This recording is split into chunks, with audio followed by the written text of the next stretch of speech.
好啦，今日同大家分享我哋呢個Enmota 嘅報名系統啦。咁啊，我哋呢個 Enmota 報名系統咧嘅最主要特色咧就係佢可以用一個 AI 智能生成報名一個報名表嘅，咁就唔使用Google Form 以前咁樣咧打好多字啦。咁我就今次試用3分鐘時間就可以generate 一個報名表出嚟啦。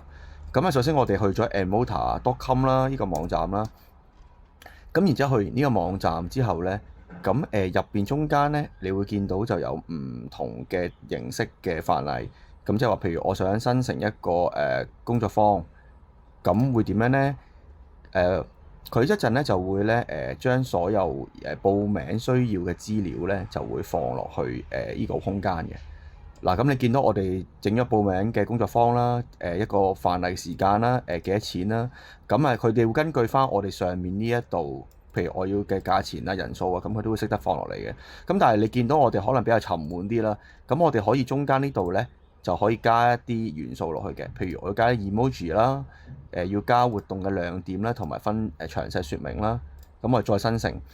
咁啊，我哋可以咧用呢個方法，令到一啲好平時恆常需要做嘅發佈活動嘅工作咧，就容易啲啦。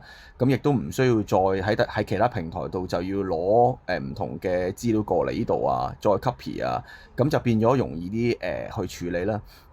咁啊，因為內容多啲咧，佢需要時間會多少少嘅。嗱，咁你見到我哋已經整咗個頭先嘅報名啦。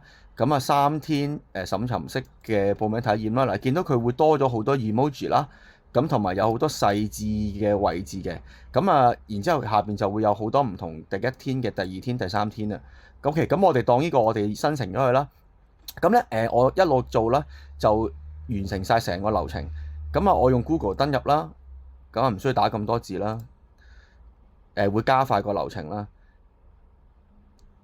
咁啊，登入完之後咧，佢就會提示我哋去點樣處理嗰個活動嘅。嗱，咁啊已經完成咗啦。咁我話已經完成咗啦。咁我睇下個報名表啦。咁啊已經完成咗，生成咗出嚟㗎啦。咁啊生成咗出嚟之後咧，你見到我頭先嘅內容啦，喺晒度啦。跟住然之後，如果有電郵啊、聯絡電話啦，咁啊地點已經幫我哋寫埋啦。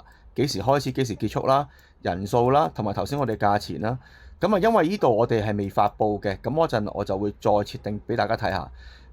咁入咗嚟之後咧，你見到咧個活動咧就會放咗喺我的活動呢度。咁啊入邊呢度就係有頭先所講我哋嘅活動啦、活動名啦。咁我哋發布咗佢啦。發布咗佢之後咧，其實就係等於咩咧？就係話呢一個連結咧係可以放俾公眾任何人士去睇嘅。咁啊，你見到我哋嗱完成咗啦，已經發布咗啦。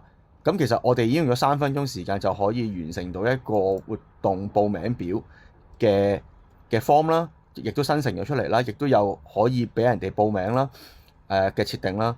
咁我今日就介紹到呢度先啦。咁啊，我哋就係3分鐘完成呢個網上活動報名表嘅。多謝大家。